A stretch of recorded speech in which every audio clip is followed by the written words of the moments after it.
voice from Rob. I want to make some more stuff like that. What though, bro? Let's do this. It's fine. Here, Dad.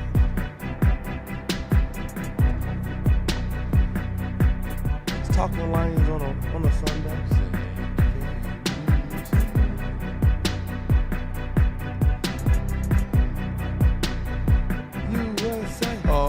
Say, can you see? USA. Dude! Let's go! Let's go, America! You know what? What? I think Spinny said it best. Shout out to Spinny, Justin, and the fellas, D-Mac and those who put on the live stream for USA beating Canada to win gold. But, he saw his team punch one home. Right. We saw our team finally punch one home. Like, we saw the Lions kind of fall a little bit short. We wanted to see the Red Wings make the playoffs. We're wondering what the Pistons are going to do this year. We saw the Tigers, but USA Hockey, they came through. And you know what? So much connection to the state of Michigan, bro. I know. You look at all the players like on Team USA, there must have been 80% of that team that has some connection to the state, to the university, to different towns, right? Played juniors growing up in the area. This was so much fun to start out a Sunday morning. You're probably wondering, why are these guys coming on at 12 o'clock noon? It's because we just watched the first history. The first gold medal Team USA has won in men's ice hockey since the 1980 Miracle on Ice. Do you believe in miracles, Kool Aid? I guess we got to right now. We got to. Well, wait. Have the Lions won a Super Bowl yet? That's what's next. Oh, okay. If we get that, then El Jefe and Broder, then I might start to believe it. We've got a pretty diverse audience of all ages, all shapes and sizes, men, women. I'm pretty confident in this room, and a large chunk of Woodward Sports Network. This is the first gold medal they've seen the ice hockey team win. We've watched Miracle, one of the greatest movies of all time. Definitely one of the greatest sports movies of all time. Yep. There's just something different going into this game against Canada, who take it from any hockey elite. Spenny was talking about it right before we came on air. It's one of the best rosters ever created. And they ran into a hot goalie here with Team USA. It was cool seeing Dylan Larkin get his gold medal. Shout out to Larks. Shout out to Shine Larks. so bright on the big stage, man. It's been nice to see him during this kind of USA run and then during Four Nations as well, be one of the guys that actually stands out. And to do it with that USA across your chest, to be able to have that gold. And no, you scored a couple goals along the way. How cool is that? That's so fire, bro. D-Boss. Shout out to D-Boss, man. USA. We love it. We love it. Good morning. This is First to the Whistle. It's a Lions show.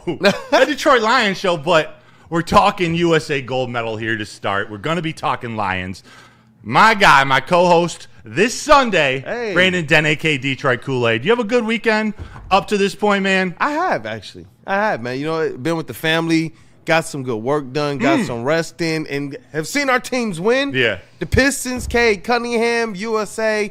It's just all things are good right now in my sports world, bro. I love it. And in the home life. That's half the battle, if not way more than half. The most important part of the battle. I'm fired up, bro. You're fired up. Fired up. You know who else is fired up? I can sense it. He's got a very calm look, as Jeff always does. But I know he's got that grit, that heart bubbling inside, man. You've seen some W's the last couple of days. How you doing, Jeff? Good morning. Man, it feels nice, man. Listen, I'm not even.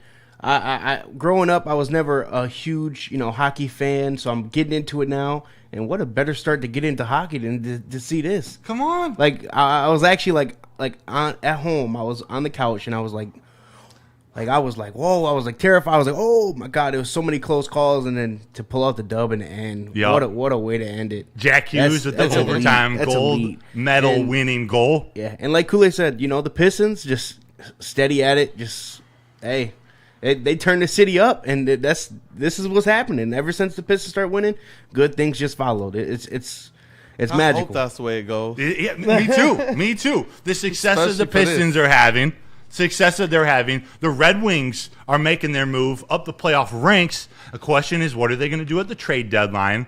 Really, that's a question all four of our Detroit sports teams are going to be asking in 2026. Forever. We haven't seen many like big time moves since Rasheed Wall. Wait, was it your show, Braylon Edwards' show with Shep, who did a ranking of some of the top trades in Detroit sports? I believe At least so, you talked about it. Yeah. These teams got to make some moves. We're going to be talking Lions, but I got Kool Aid next to me. The Pistons and Cade Cunningham. Appreciate it. Like Jeff said, they're turning up the city. They're getting me excited. And you know what? There's some sense of holding the Lions accountable with these other teams. It's like, all right, you're not the running the schoolyard right now here in Detroit, although we all want you to be. Pistons are coming. Yeah, and the reason why I still tip my cap to the Detroit Lions, even though everybody understands what hoops, basketball, coverage of the Pistons means to me, is because the Pistons are getting it the way that the Lions are. And at the inception of J.B. Bickerstaff Jr., he said it. He said, oh, yeah, we'd be ignorant to not look at what these guys are doing and try to implement and replicate what they're doing. So if we sound like we're copying them, we are. I remember the day he said that. I was like, usually you wait to let the media say that you guys are copying him. He just went straight on and said, I'm no dummy here. We need to figure out a way to be able to punch this thing home. Because you look at what he went through with Cleveland, and you look at what happened with Cleveland even after him. That team has not found a way to punch it home. And they went and had to do drastic things at the trade deadline. But when you look at a J.B. Bickerstaff, they believe in their team so much. What they have homegrown, plus the few vets they've brought in, I think that's because they fit that identity. And we've heard JB use that word, that grit word. So when I look at the Lions, I still tip the cap. I know that they've met a little bit of misfortune. Yeah. But if the Pistons can literally go from 17 wins, 14 wins to 44 to number one, there's no way that I'm doubting this team because I know what their identity is. You may be down sometimes. And in the grand scheme of things, when I pull back and I zoom out and I look at it, I still hear Dan Campbell's message. And I just look at this as their opportunity now to now be on the way up and bite some kneecaps on the way up and start to punch that ticket. And honestly, continue to be what I believe has set off all of Detroit sports. Because, and not just that, you hear these college athletes all over using those code words from the line. So for me, man, I tip the cap to them. And with the Pistons, good on them for saying, you know what, we know exactly how to get our bread butter in its defense and its grit, and it's the example that the Lions were setting before us. Yeah, that identity might not be able to win you a championship just on identity, but if it's fueled the right way, it'll set you up pretty well. It's a force multiplier. It's what you needed to build that foundation that J.B. Bickerstaff and Cade Cunningham have built. Now it's going to be up to Trajan Langdon to decide, hey, is it this year? Is it this player? Is it what kind of move is it going to take to get this team over the hump or none? Just like Brad Holmes has to decide how much am I going to be stuck or what's the right word? Maybe not stuck, but that blind faith that the players I drafted are the ones that are gonna get us over the top. Similar to what Trajan Langdon and the Pistons did. It's still to be determined how that's going to turn out. But with Brad, I'm completely with where you are right now. Like, I still trust him, but there's a small aspect that's like, is it just that blind faith, that blind trust anymore? Or does he have to do something philosophically different as it relates to how he's identifying players and who he's choosing to bring in? That's what we're going to talk about today, because we got the Combine coming up. We got big roster decisions happening. Two veterans that have been key pieces to this team the last 2 years are not under contract anymore. I'm talking Anzalone and Reeder. This is just the time where Brad Holmes has to decide what is that next move. He's made his Tobias Harris moves in the past. He's gone out and got Kevin Zeitler for a year, and it was perfect. But it wasn't enough because the defense wasn't there, because the other side of the offensive line didn't show up in some of the big moments too. It all comes down to his player evaluation, both at the college level and this offseason in particularly, the men in free agency, because you got to go spend some money in free agency. I want to get Jeff's take real quick, but our chat is already starting to fly. I want to get Jeff too. Just a question real quick, just to kind of let ponder and sit. Is there a philosophy as it relates to draft, free agency? I know we've kind of kicked it around a little bit, but what you want to see them go after? Because I know that we're going to get to some of the reports as it relates to what they might be after as well. So just a little bit of that, man. What you guys want to see them go after? Because me, I kind of want to get greedy in free agency. Yeah. That's just me. Kool Aid wants to get greedy. I want to get greedy. Kool Aid wants to get greedy. I want the whole picture. And before we fully transition into Lions football, we got a super chat from Matty Fresh 13. Oh, Matty. He says, Detroit basketball. Matty Fresh is the best. You know what show he used to love? What? Woo Crew, man. Oh, he did. I think A-Diz 4115 did too. He says Old Morning Show is back in a big way, I'll say it. Shout out to you, Trippy Gypsy 1279 says Canada can Celebrini their silver. Shots fired. John Mizzy, USA. We got M Go Blue 9 says Go Blue. Tough loss last night to Duke. They'll get it back. The number 4 team and the number 3 team took down the number 2 team, and the number 1 team is college basketball. I love seeing some of the blue bloods fight, blue bloods battle. It was a fun game to watch. Also, Colsey Nonsense says, Jeff, I love hearing others getting into hockey. It's such a beautiful sport. Learn to follow that puck by paying attention to the man without the puck. Great show. Keep it up, boys. Absolutely, Shout out to you, absolutely. Colsey Nonsense. He's giving you some wisdom, Jeff, if you want to get into hockey. Listen, I need all the wisdom I can get. You know what I mean? I'm starting fresh. I'm a rook. You got to start somewhere. A-Diz 411, back to football. It's a football show. It is absolutely a football show, and we got to talk Lions. We're here for the next hour and 15 minutes, probably going to 1:30. While there wasn't any breaking news this last week, there have been things that have happened with Rod Wood. Terrion Arnold's been in the news. There have been mock drafts and different rankings come out. Kirby Joseph's knee picture. That was weird. Yeah, I got a little stir. It did. I think, me not having a medical background, you look at it and it's like, I don't know knees very well, but it doesn't look athletic. Yeah. But also, he's just getting, acupuncture? Well, Dr. Pierce, you know what the picture said to him? Oh. He said, look, the acupuncture, it may or may not be something serious. He leans on the side of not that serious. But he was like, there's not a lot of muscle definition in the upper thigh. Yeah. That was what got him saying, Are you supposed to see some quad bulging out? There you go. Especially a lower body guy like Kirby. So it means that they're probably taking it very, very lightly. Interesting. If I was like, dang, Doc. And we've had questions about him. He sees what we can't. That's the value of having Doc Pierce on Braylon Edwards Show with Shup. Yep. Every Thursday. Yep, and Big D Energy every Tuesday. Every Tuesday. Breaking down those injuries, whether Detroit Lions report them as no big deal, as questionable, or is this actually career threatening? Not his career is going to be over, but is Kirby going to be the same player he was? I have the exact same questions about his safety mate, Brian Branch.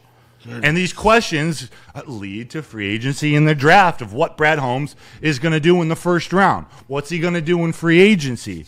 Where are his priorities? Christian Booher from Lions on SI, shout out Doc Macaroon. Yeah. He listed his 11 from most important position groups to address to least. He listed his 11th. I'm interested to see what your guys' take is on that, because I don't know, maybe safety should be higher. You know what? I have personally been on this thing that the safety room, as much as we talk about offensive line having always been the number one unit on this team when the Lions were that surefire, they're good to go. Not this version of the we're good. I mean, 2 years ago. I really look at it now and I'm like, you know what? I think that those safeties were very, very underrated. It was easy for us early on to say, you know what? Jameer Gibbs, David Montgomery, hey, they're two of the best backs in the league. Mm-hmm. But it seemed like every time we got to the safety conversation, there were other safeties in the conversation that we want to put above them. And after we realized, nope, Kirby is just that guy. Kirby got that money. It seems like, and we were just trying to figure out, how do they keep all of these guys? As soon as they signed him, it felt like it just got taken away from us. And little did we know, or a lot of people out there, because I thought this is devastating, he was an eraser. As much as we talk about coordinator and whatever Kelvin Shepard was doing as the linebackers coach to be able to help get the pressure on, Kirby Joseph was the one that was literally erasing great drives by teams. So when you lose that, now all of a sudden we're saying, man, we can't stop nobody between the 20s. Well, that's nothing new. But then where it really, really stunk is that we couldn't do anything to stop teams in the red zone. And that's where, when they used to have Kirby back there, quarterbacks used to look a little less comfortable. Yeah. And usually that's a sign of you having pressure on them. But Kirby would be sitting back there, and you would hear Stafford, you would hear Darnold, you would hear these quarterbacks say, I never even saw Kirby. Yeah.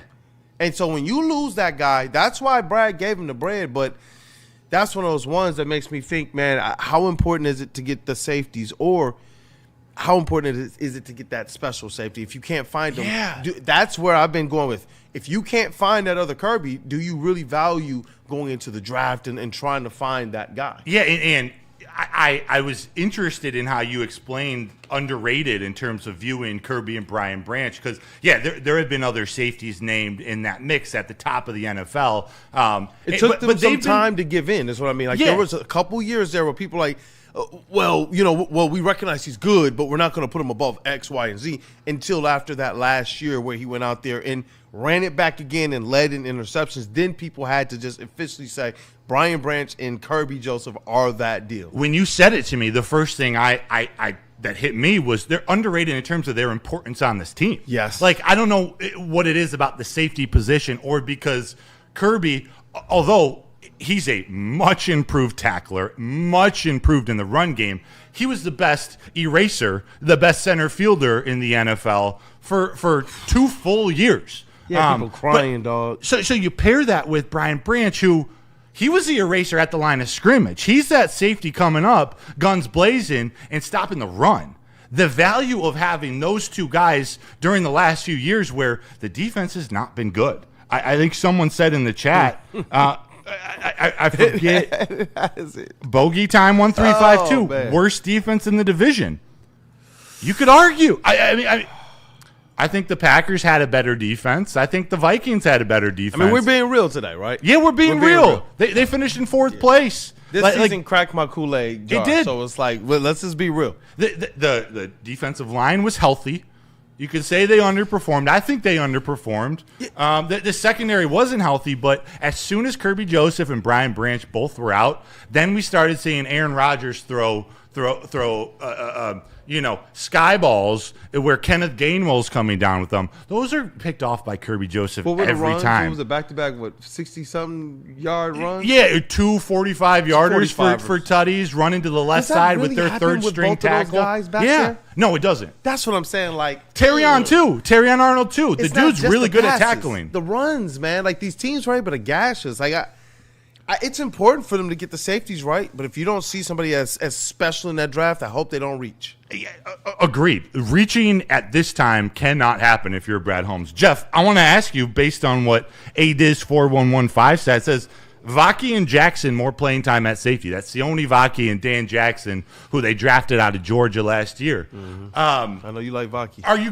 I like those players, but I don't know if they're starters. I don't know if they're starters on a Super Bowl caliber team. Like, are you comfortable them going into to this season with? Let's hypothetically say Kirby Joseph starts and Vaki is your number 2 safety, or Dan Jackson's your number 2. I don't feel so great about that. No, you don't, because those guys are depth pieces. Those guys are guys that will contribute on special teams. That's what those guys were kind of drafted for. Like, they drafted Vaki with the full intentions of kind of making him this, hybrid running back, fullback, special teams guy. Yeah, and that's exactly what they did. Now, when you look at what the Lions truly need, like, Brian Branch is going to be out for a while. Like, he's going to be out for most of the season. And will he come back? Comes back this season. So something you don't know. You don't know how Kirby Joseph is going to respond. So for the Lions, you just have to go out and you have to get starters. You have to get day one starters, because you need to, number one, you need to fill this team with actual depth that is going to be talented enough to make plays, because this team has had injuries happen over the past 2 years when, you thought that you were good enough to really reach the Super Bowl. Well, you have to go out here and get more depth, because the injuries is what kind of ended your hopes for winning a Super Bowl, especially in the season where, they were, bounced out by the Washington Commanders. Like, that was solely based on you just not having enough health. Like, health just completely derailed that whole entire season. Yeah. So they have to go out and get day one starters, and they can do that via the draft as well, because with the safety and the corner thing, you're going to have to get veterans, but you're also going to have to get young guys that come in here that you can have as a cheap. Are you paying Minkah Fitzpatrick? Affordable piece that over the next 3 years, you're going to have this guy on your team if he's contributing, and that's ideally what the Lions need to do, because they have to save money as well.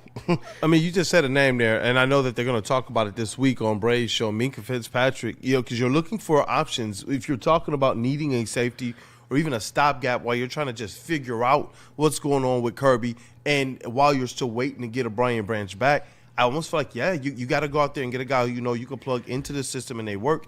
That's when you think of names like Zeitler. That's when you think of names like guys like Carlton Davis, and even to a lesser degree, that's when you think of guys like Mr. Get It Out the Mud himself. Like that. That's where I'm like, you know what? I'm hoping that they take that approach again. And where I am okay, that's where I say I can go back and forth on the safety thing. Are you looking for that stud star? I don't think you can just go out there and find another Kirby or Brian Branch. No. So getting that reliable depth, I'm okay with. But on that offensive line is where I'm looking for them to actually be elite again. Yeah, the offensive line is that's different. That's one where I don't want them to actually. That's where you want them to go spend that moolah. Yes, you want to go spend the moolah right there, because that's especially on the center though. That's the key. Yep. Is for center you want to have someone that can step in right away. Right away, they know exactly what they're doing. They can command this offensive line. Get everyone, in the place they need to go, and can call out those blitzes, and handle blitzes coming right up the middle. That is very important to this team, because Jared Goff does not do well with pressure coming directly at him up the middle. Facts. He can deal with pressure coming from the sides, but up the middle is something that he struggles with. So they have to go out and spend the moolah and get a veteran, reliable, or star center, no matter how much it costs. Like, go do it. And then you can, if you want to talk about, I don't think they need to exactly draft. Go out here and spend free agency money on a tackle or a guard, because those are guys that come out of the draft every single year and are kind of ready to step in and play right away.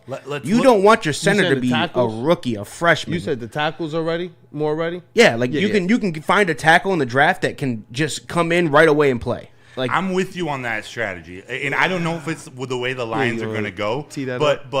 But going after a young tackle, whether it's left or right tackle, because you do have Penei Sewell, which is a chess piece not few teams have ever had. He can play left. He can play right. That's a pretty big chess exactly. piece. So you can look around the league. There are tackles that come in on more tackles that come in and are starters on day one. Absolutely, especially if they're insulated. Especially if Tate Ratledge continues to take another step and Mahogany takes another step. He did not have a bad season. Ratledge? From a rookie standpoint, he had Ratledge a really did not good have season a bad when season. you look at it.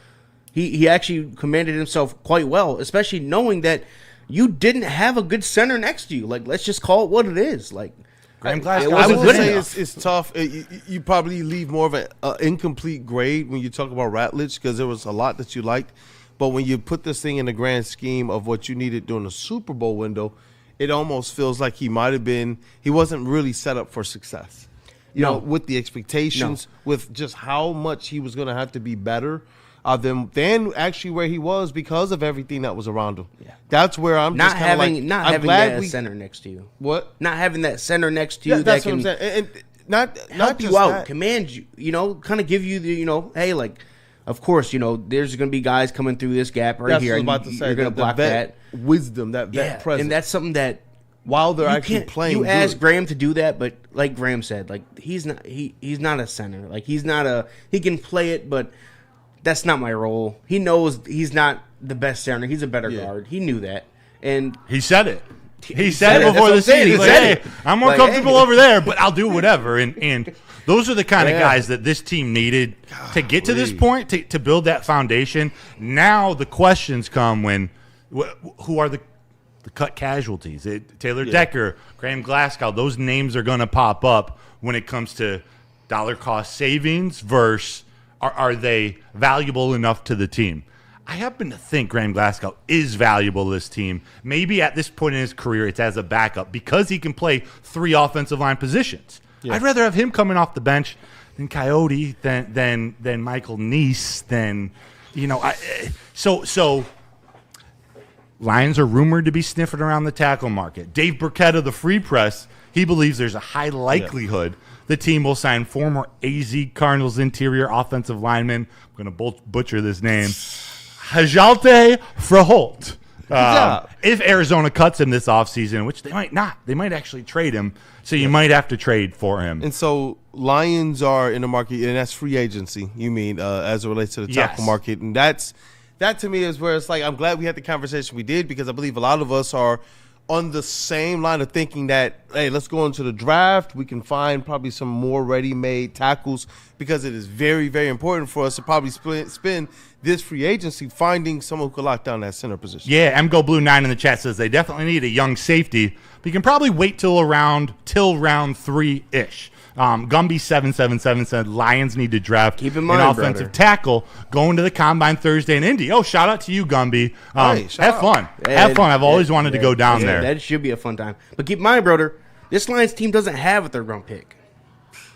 Very true. Very true, because where did it go? It's in the Some form sources of Isaac will say, Tesla. Some sources will say. No. Round 3, I'm not a fan of how Brad Holmes has dangled those third-rounders, because we're in this situation where you can still find starters or key contributors. I would like him in the third round here. For you. Oh, I see a legend walking in. Yeah. I see a legend, a TD Booth legend. Rich Shoe 981 says more pressure on the QB will help the secondary. That's for sure. And there's a rumor that we're going to get to. Not a Lions rumor, although some name that will always pop up when it comes to talking Lions, because he played at Eastern Michigan and the Las Vegas Raiders are in flux. Max Crosby, talking about? No. his name gets thrown around the NFC North.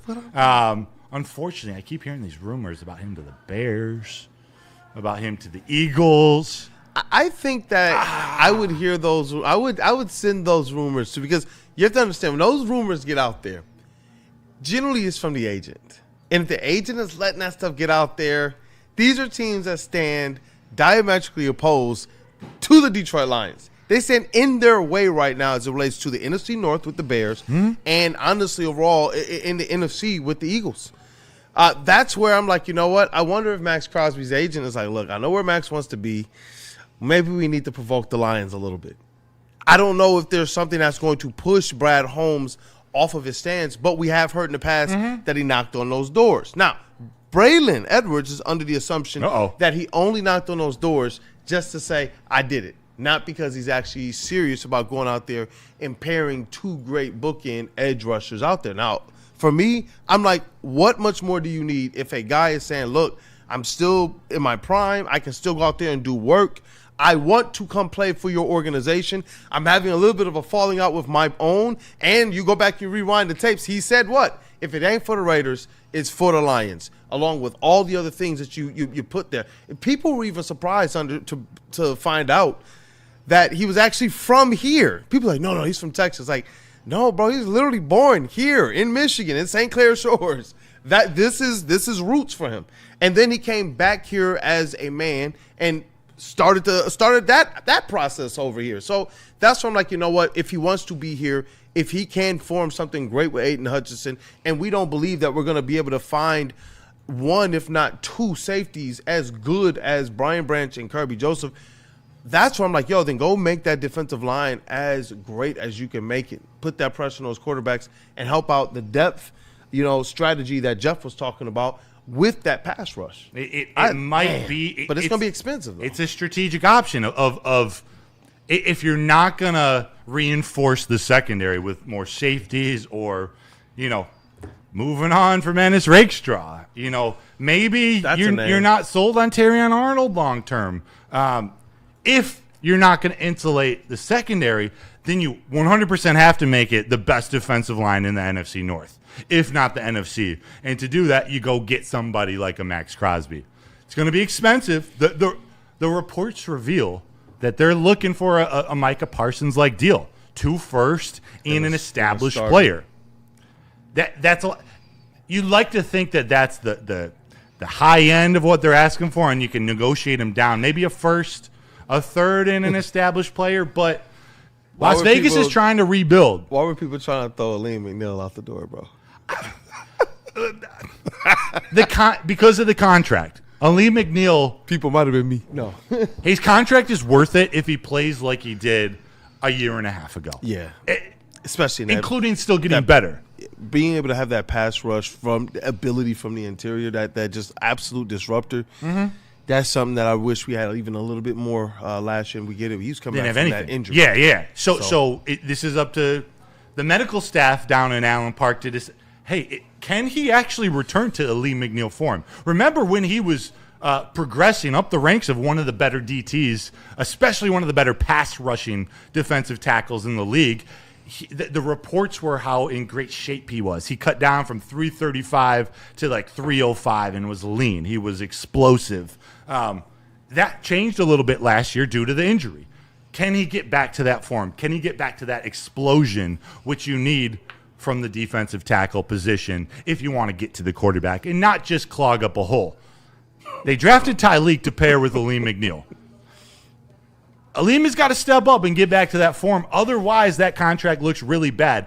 Looking at Las Vegas, they took a shot with Christian Wilkins the other year, and it didn't really work out. They're looking for defensive line help and just continue to strike out. Max Crosby will cost a lot, and he will cost a lot financially for the next 2 seasons, but there is a potential out before the 2028 season with no dead cap left on the team that has him. So it's all strategy. I don't know. Hey, I'm gonna throw something out there. And I don't know if it's gonna make people too happy, but it gives the Raiders flexibility too with extremely high upside. What are you about to suggest? You know there have been reports. I think Rico Beard says something about Amon-Ra and a pick for Crosby. Jameson Williams. Yeah, it's garbage. I see JB over there. You said J-Mo, man. He kind of shuddered. No, I'm not doing it, and Tom Brady isn't doing it. He knows Mendoza needs all right, so a little J-Mo's more. Here? I'm cool J-Mo's right here. Now, then. St. Brown's untouchable. It's blasphemous for anyone to say. What about Brian Branch? What about it? Clint Kubiak, their new head coach, just came over from the Seahawks, where their second-round draft pick, how do I pronounce his name again? Nick Amon-Ra was as important of a defensive player on that team. Yeah, they had Devon Witherspoon, and their defensive line was insane. But he understands the type of difference that a versatile DB like Amon-Ra can make. You got Brian Branch, and if it doesn't work out, you don't have to pay him. We might need that poll. Maybe. So you're saying what, 2 firsts and Branch? Maybe a first, a third, and Branch. A first and Branch. I don't know. I feel like the injury is gonna require 2 firsts. Scares me. But this is the thing. If you're talking about taking from that safety room, the only place you could really put that would be along either back in that safety room or that defensive line. That pass rush has to be absolutely mean. I know. So if we're following like Jeff's plan of going after the depth, because we don't really see that there's going to be that star safety or 2 like we had the luxury of having before injuries, then if you're telling me I can actually go and have 2 superstar stud pass rushers on opposite edges, but it will take one of those safeties, I almost feel like you got to do it. I love Brian Branch, though. But Me too. At this point in time, everything that we're talking about is through the lens of a Super Bowl. And if you have that elite pass rush, you have an opportunity to disrupt not just any of these quarterbacks that you're going to face, but even that pass game. And look around the NFC North. The quarterbacks are young. The quarterbacks have a lot of potential. I'm giving up on Jordan Love, although he's still a good quarterback. Caleb Williams, this is going to be a big season for him in Chicago. Big season for Ben Johnson. If you can make life as hard as possible for someone like him, that could set the Bears franchise back years. But Caleb has proven, though, he can make some big plays on the run. He can. That's just why you still want to make everything as difficult as possible. And you ask new OC Drew Petzing, you ask Tom Brady, really you ask anyone who knows football at a high level, they say, at the end of the day, what mobile or an immobile quarterbacks, To win a championship, these quarterbacks got to make big plays in the pocket. They got to make big throws in the pocket. Yeah. What did Seattle do to a young quarterback? But I'm not going to use that excuse when you're in the MVP conversation. They made the Patriots quarterback, Drake May, look bad. He looked like a bad quarterback when he is not a bad quarterback. He is a very good, possibly a superstar quarterback coming up. A pass rush. It was a pass rush. And we saw at the Super Bowl before, man, a healthy team plus a pass rush is what helps to propel the Eagles to a Super Bowl win. And with the Lions, that's almost the opposite. They have not had health. And with the pass rush, we've only heard almost every single fan in unison say, hey, please get Hutch some help on that opposite edge. And they've been able to have guys who, when you look at, Mr. Real Good, Al-Qadim Muhammad, some people think that he is a product of what basically Aiden Hutchinson was doing. That's okay. All of the attention he's getting. But is that enough? Because he's going to get paid. Yeah. Some people are for hey, well, why do we need to go out there and get necessarily part with all these assets to bring in a Crosby if we have a guy here who put up some decent numbers? And I'm like, if it's not as disruptive as Crosby would be, having two players that require double teams, because did AQM require doubles and triples? Does he require that type of attention? That's different. Now, all of a sudden, you're rolling in with Crosby and Hutch. Teams are going to have to start putting extra help on both sides just to try to slow something down, or either you're letting one of these guys lunch, period. And that's where I'm just like, man, I don't even want to crap on the type of season that AQM just had or his value. But we know this. He's going to get paid. Yeah. Is that something that's in the Lions' wheelhouse? Is it cheaper for them effectively to run it back with an AQM? Is that dominating enough? That's where I'm just I don't think it's good enough. We've talked about this. Yeah, I don't think it's good We've already enough. talked about this. And for the price it's going to be. And I bring that up because I like AQM. I feel 313 FBI surveillance van. I'm glad you're reading this. He says Brian Branch is the last of the Saban tree, Nick Saban at Alabama. He says, I think that's worth more than gold. His work ethic is insane. I would vote to keep him. Yeah. And I get that. But it's just we're almost at this impasse where what did the Lions do from this standpoint, from this point forward, to ensure Super Bowl status? While they also still have to pay guys like Brian Branch. Jahmyr Gibbs, who they're saying is about to get paid this offseason. Possibly highest running back in NFL history.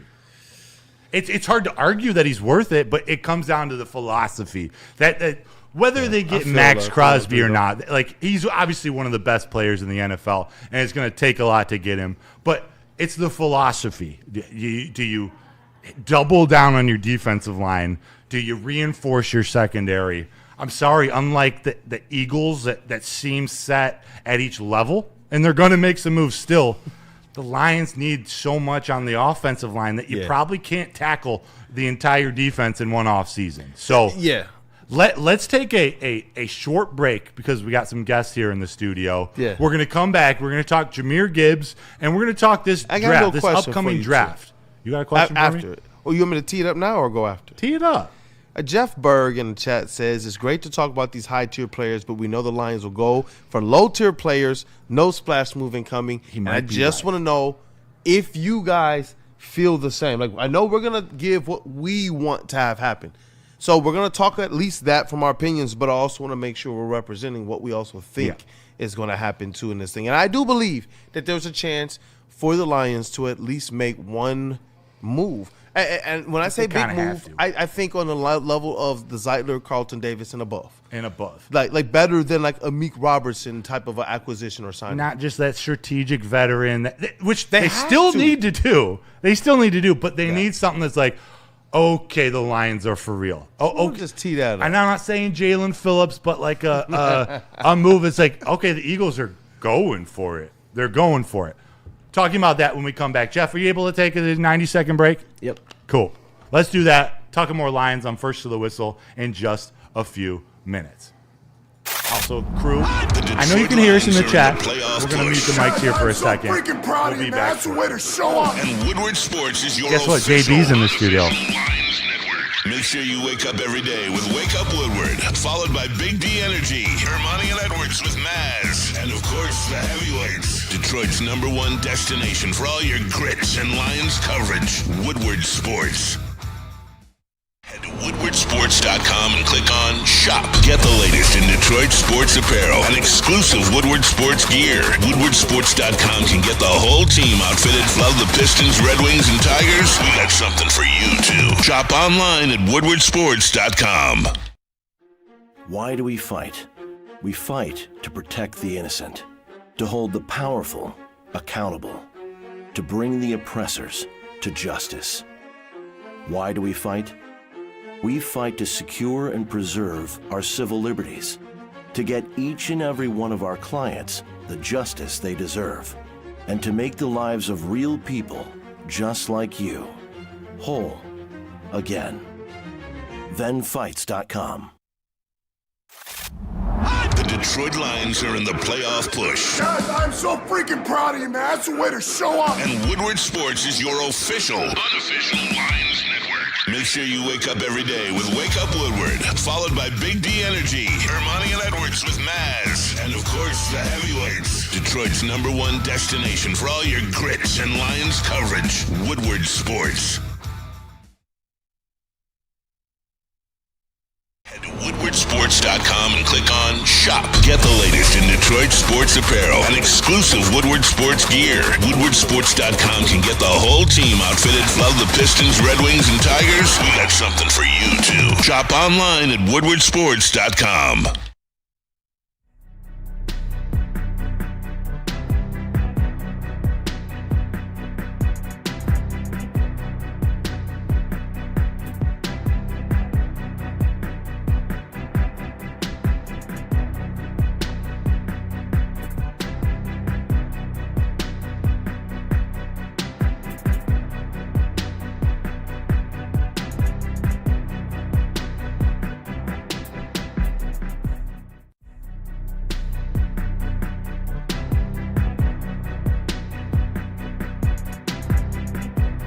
What up, though? We live again. We live.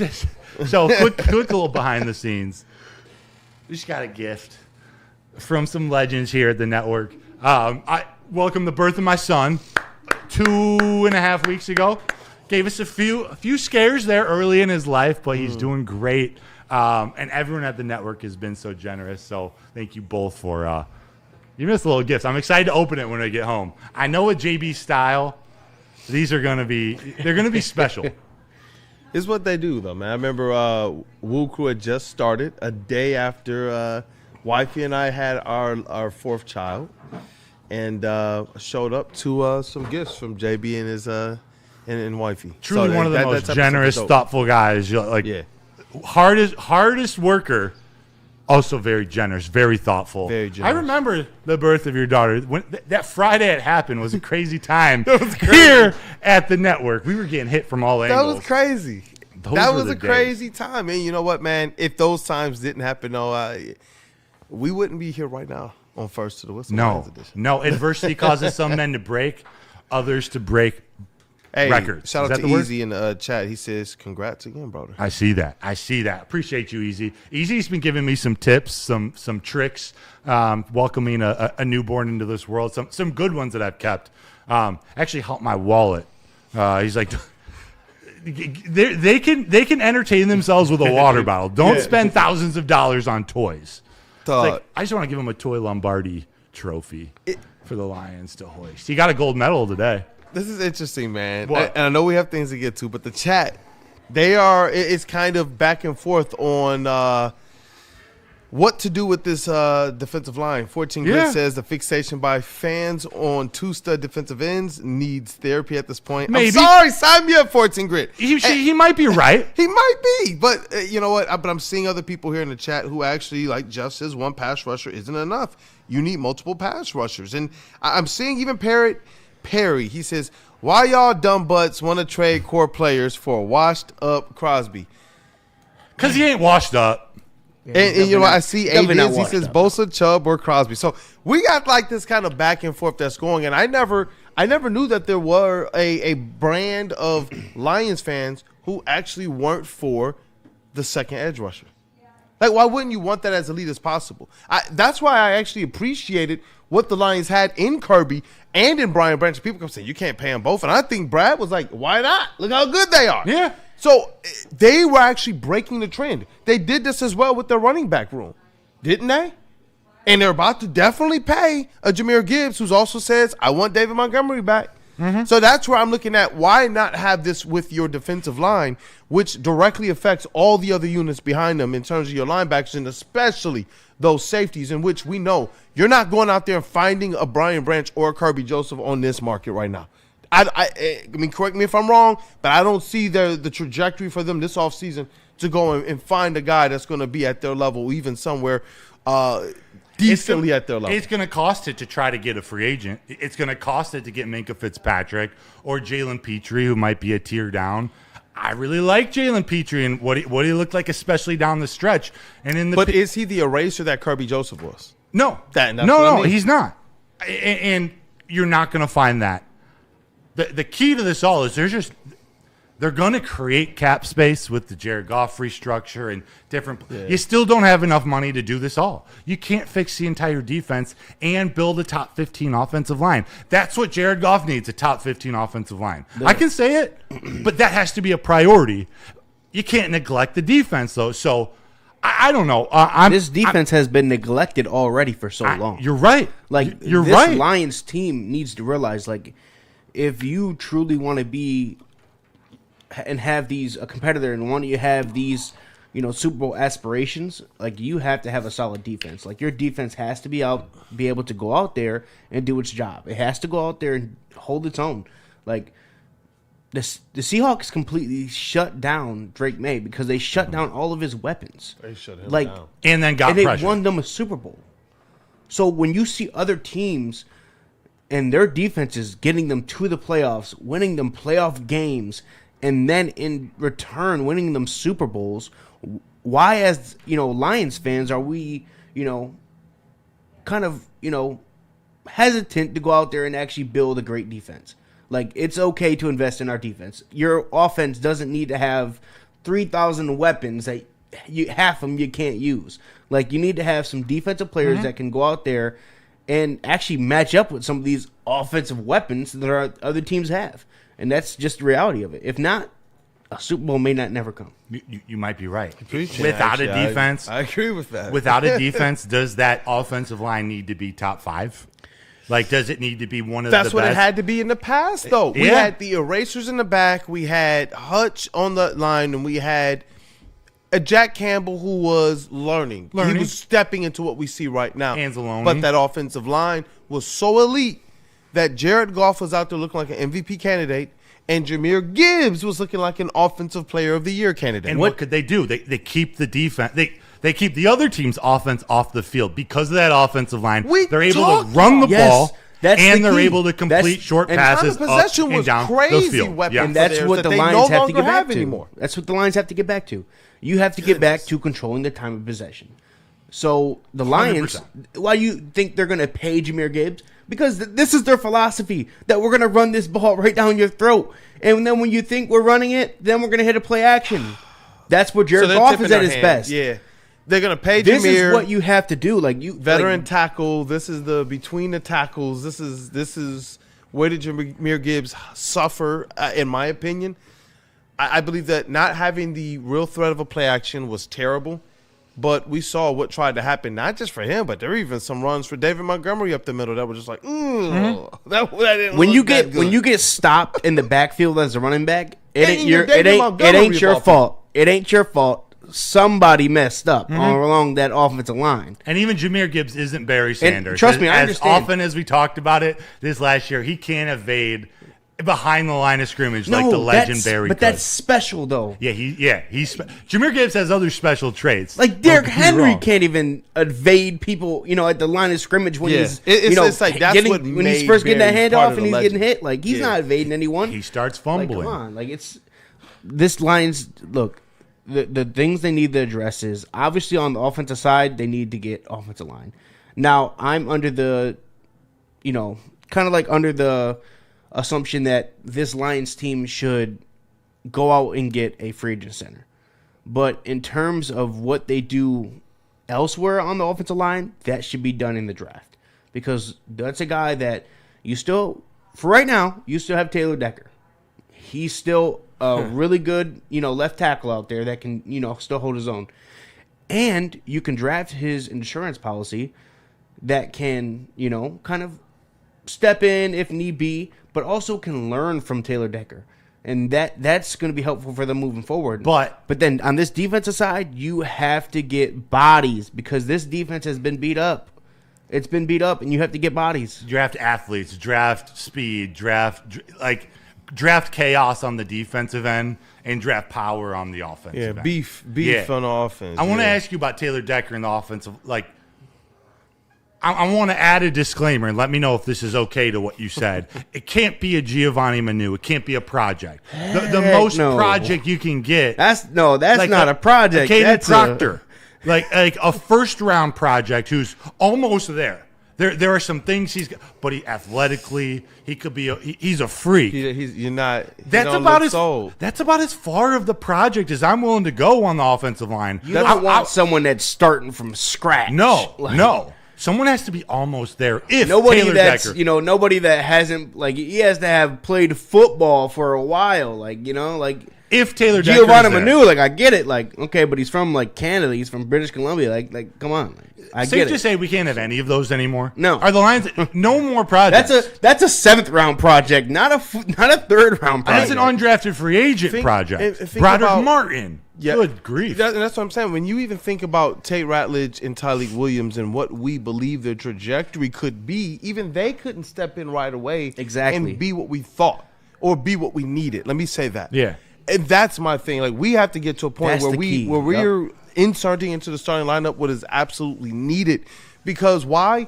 I think that there was a year where we knew depth was a super weapon of the Lions, and it's no longer that. That's why I'm glad you kind of led off with what you're looking for strategy-wise. They got to rebuild that depth because it used to be a super weapon of theirs. Even to the tune of the 15-2 season, it just ran out in the playoffs because they had more injuries in that actual playoff game too. And injuries on the offense. And injuries on the offensive line in particular. Yep. And that's where I'm like, you know what, man? Though with this offensive line, we're going to keep saying it and keep saying it. I'm really hoping that the money is spent. If you're going to spend somewhere.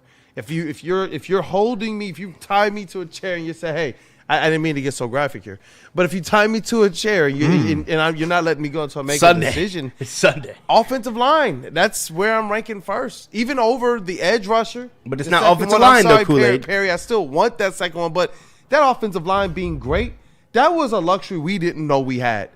That was like when life is good and you can actually get noodles from the ramen shop. You can actually go to a restaurant to get it, not like you're making your cup. Yeah, not getting and then the one oodles day and you're noodles. eating a cup of noodles like, dang, I didn't know how much I had not, it good. Not the ramen. That's why I'm like, I need the offensive line back. I need it. Like Noodletopia down in Madison Heights. I need that. Yeah. Like fresh pulled noodles again. That's what that offensive line was, bro. But it was a fresh Buddy's Pizza, dog. And Kool Aid, it's not just the offensive line, but it's particularly one position on that offensive line that is truly going to be you want to spend money on that, and that's center. But moving forward, let's talk about what the Lions need to do. We have the Combine coming up, so we know what follows the Combine. It's the draft. Let's talk a little bit about the draft here. And it is safe to say someone in our TD booth who was just talking has a mock draft for us to check out. I do. I love it. Let's look at it because the draft Combine is coming up this week. I'm not going to lie.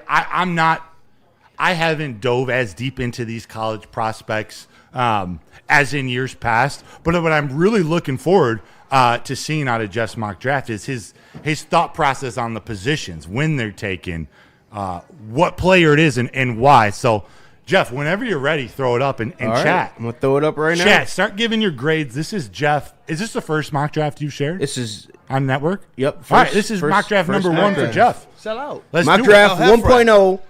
It can change for Jeff a lot over the next couple of weeks. Yes, sir. This is your first This shot. is pre-combine mock draft. All right, let's get it.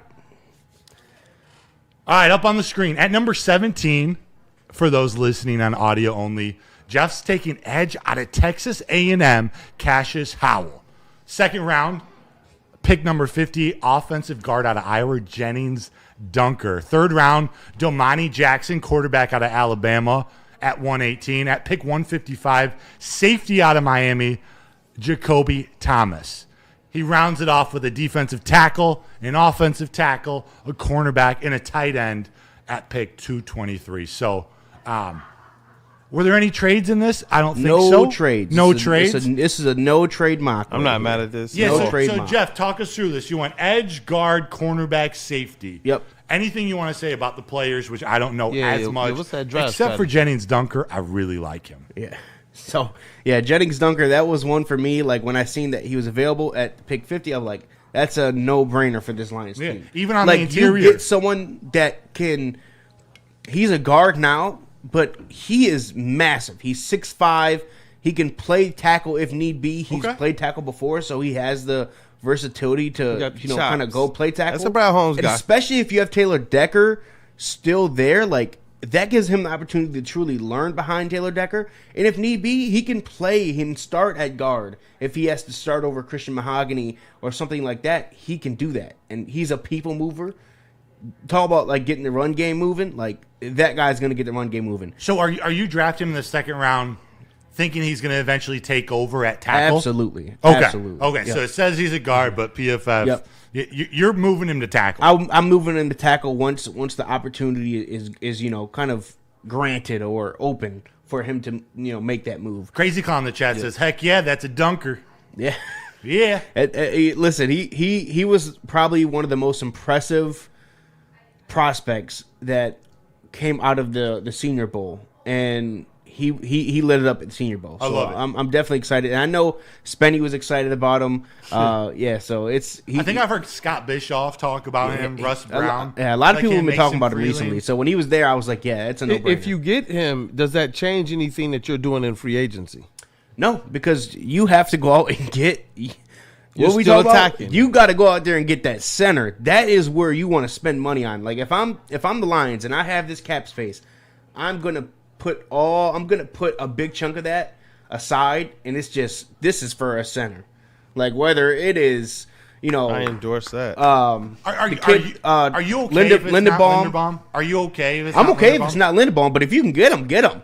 But if Right. not, go get someone else. Go get another vet. Go get another, kind McGovern. of good center that has been, in the league for a while doing the job.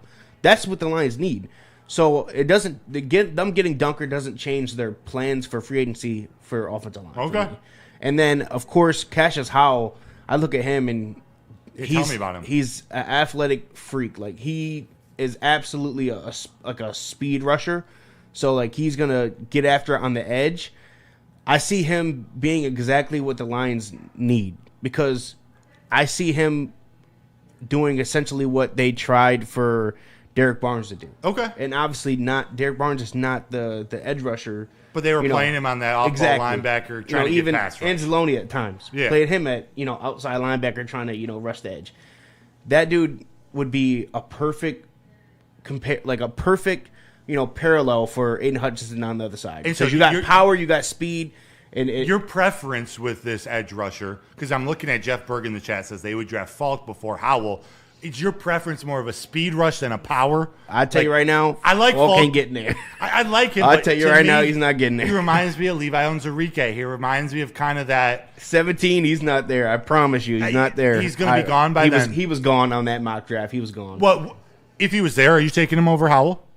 I would because he's that much better. Not that much better in terms of rushing the passer, but what he can give you as a rush defender there's a lot more upside for him because he's bigger, he's a little bit stronger. Lions like those guys. Kind of looks like Marcus. That's Davenport. why I would pick him over Howell. Okay. But he was gone, so there was no and I don't think he's going to be there in come draft time. I don't think he's going to be at 17. Gotcha. I think a lot of guys the Lions are going to miss out on at 17 is because they won that last game and it moved them back four spots, which is huge. Huge because they're missing out on a lot of guys that are going to go between those picks between 12 to 16. Those are a lot of guys that are going to be gone. So Jeff, your first five rounds, you go one offensive player, an offensive lineman, and then all defense. So you're drafting defense. Absolutely. Edge, offensive line, because you're moving him to tackle, cornerback, safety, defensive tackle. And with I don't hate that strategy. And honestly, one of the players I was most excited to draft was Jacoby Thomas from Miami, because like that is a dude that would fit this Lions team perfectly. Like a safety position who comes in at depth. He is not scared to, mix it up and go in there and get, dirty and lay out some hits. That's exactly what the Lions look for in terms of a safety that you were talking about building up. Exactly. Yep. And that's someone that he might not be, he could turn into a starter, but he may not be, a starter, but he's someone that can fill in and he's gonna play ball. Like he's more ready than Dan instincts Jackson, wise, athletically and physically. Athletically, physically, he's more ready than Dan Jackson. Labartney Q9H in the chat, $10 super chat. Thank you, man. By the way, I've been seeing some of your messages congratulating me over the last couple weeks. Thank you, man. I really appreciate you. Says, laugh out loud. The dude who doesn't understand that a Y9 is a two-way go is trying to talk D-line. Randall Smalls, brother, what's the good word, brother? Randall Smalls, we might have your mock draft to react to here shortly. Also, we're wrapping up. Jeff's here. Show you also his Tigers lineup too. You're gonna have to show me that. I'm gonna show it too. Maybe after this show. Yep. If we start talking Tigers, we're going till 2:30, 3 o'clock. Yep. We don't have time for that. Yeah, we ain't got time for that. I will say I was excited for JV to be signed. No, I like this. I like this draft. Like, I like your thought process. I don't know all the players or whatnot, but you're addressing the defense early and going to get your linemen. You have to. You don't have a choice. This Lions team has neglected defense for so long. Now you got to load up on defense. Yep. For me, I'm really hoping that if they do something like this, they're able to go and get some pedigree in that secondary room as well, because that's the only thing that concerns me is what's the vet presence, what's the vet voice? Is it Meek Robertson? Is he a person that they're bringing back? If they bring him back. And that's the thing. So it's like right now you're looking at who? If Brian Branch and Kirby are injured, is it Terrion? He's your 10-year right now? He's the voice? He's the vet? And if we're bringing in the type of draft that Jeff has with a lot of the younger defensive players coming in to be a part of this depth that's supposed to be making a difference, that's where I am hoping that they can find some vets to add back to that secondary room, like I thought Brad Holmes tried to do early on. Now, he went after those Brad Holmesium type players, and some of those guys got injured. Yep. But it seems like the one guy who I thought, bring back, he decided to let go, and that was Carlton Davis. Yeah, no, that proved to be huge. From the DJ cornerback Reed. spot. Yeah. I still I'm not giving up on him, but he had moments where he struggled last year, and moments where he was good. Had moments where he struggled. Meanwhile, what Carlton he's Davis getting paid. is playing on big game Sunday. Yeah. Carlton Davis was, I think, maybe better than we thought. I like the Rock Yassin and Avonte Maddox. Not that they were, complete difference makers, obviously, but I like that vet present. What grade do we give Jeff's mock draft? And I do appreciate Easy and answering the talking about my traps in there. Oh, you're slimming down. Go from heavyweights to what's the opposite? We're trying to get down to the middleweight. Middleweight. Hey, good for you. You're looking good. You're looking good, Jeff. Have fun. Sometimes this job and staying up all night watching sports and waking up early to talk about them, Eating a lot of sponsor food, sponsor food, sugar, it takes a toll.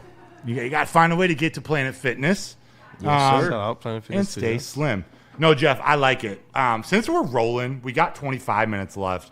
You want to throw up Randall Smalls? Absolutely. Let's do it. Let's do it. And tell other people they can send a mock draft to you, to me, to whoever, and we'll definitely review them as we get closer and closer. 100%. Yep. In the chat. Normally, send it. Send it to our DMs, our socials, wherever you can. Find us. Send it to us, and we'll try to feature it. Better chance of getting it seen one of your guys' DMs or maybe the Woodward Sports right now in my life. My DM presence. If you send it to me, I'll see it. If you send it to me, I'll see it. Kool Aid at woodwardsports.com.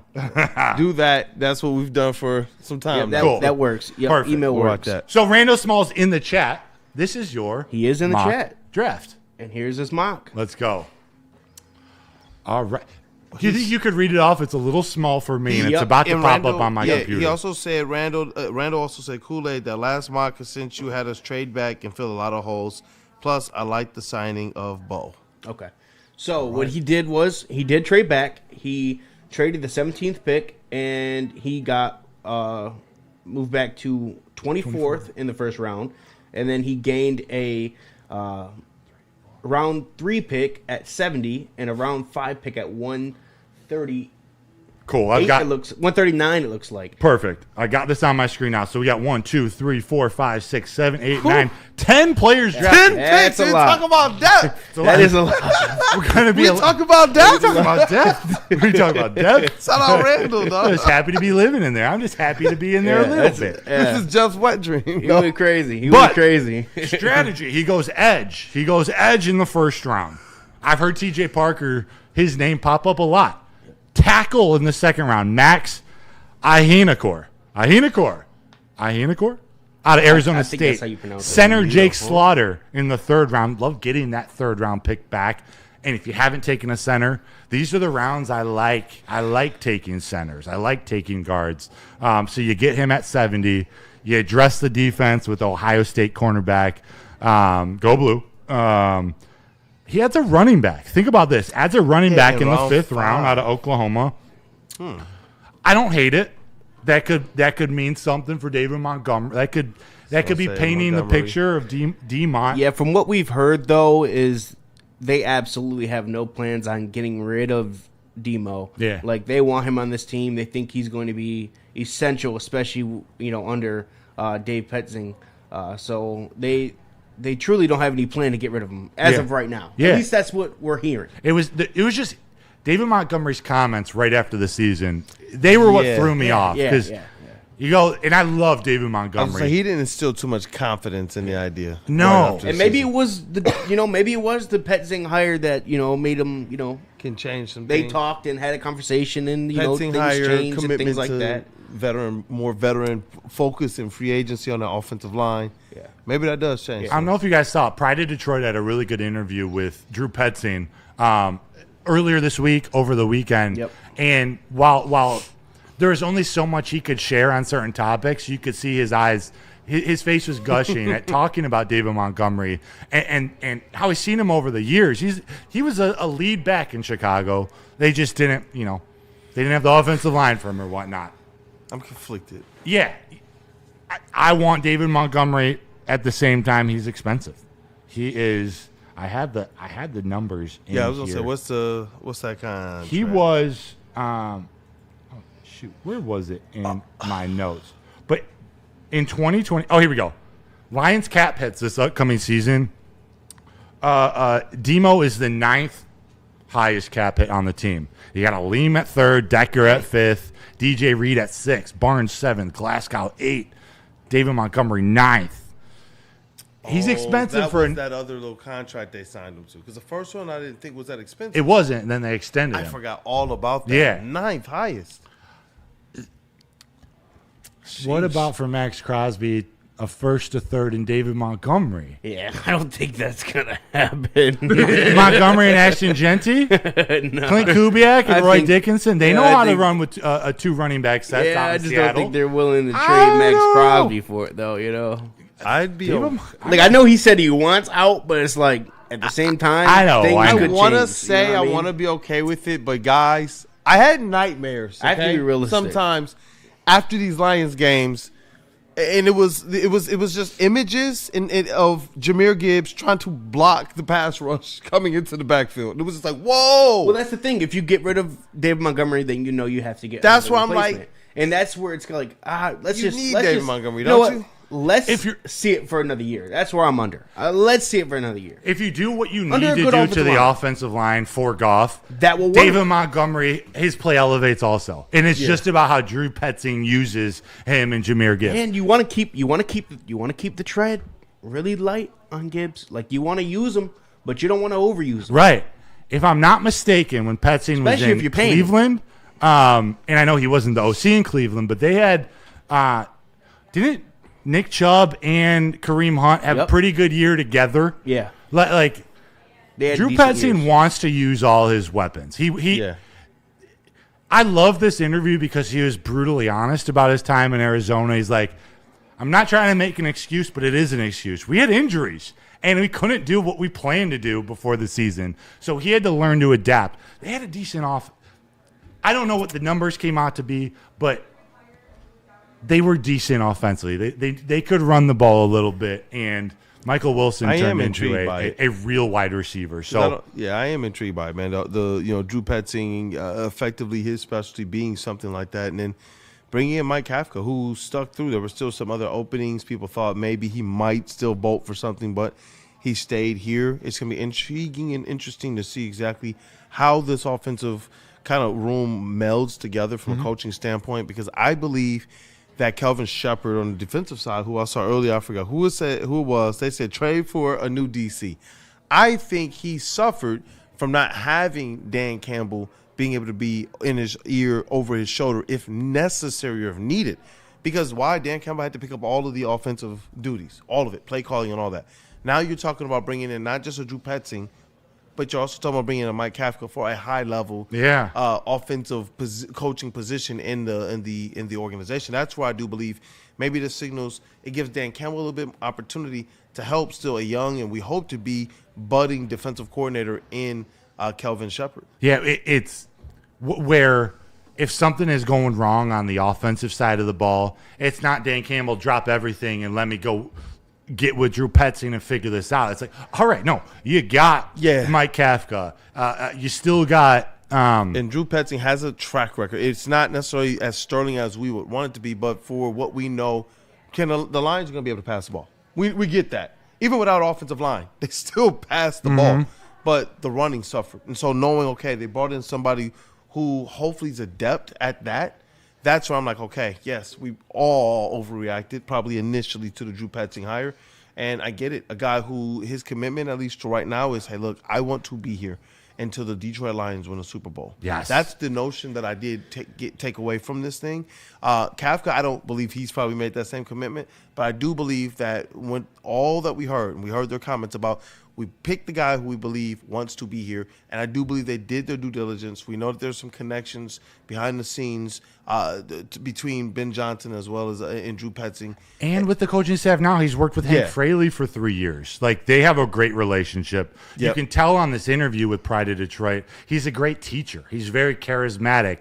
Our initial reactions when we saw the hire, we get the goofy pictures with the unibrow and the, like, he's not very tall, like, whatever. It's like our Megamind. That's our Megamind. Yeah, right. But he's pretty well respected around. He's pretty well rounded in terms of who he's learned from. And what I love the most, and he called this out in the interview, he's got a diverse background in coaching. He's been, like Ben Johnson, in a lot of different rooms and has confidence interacting with different players, different positions, and different coaches. And what it reminds me of, what it makes me think of, is why I love Dan Campbell and why I think Dan Campbell can connect so much with his players. When he played, he was a tight end.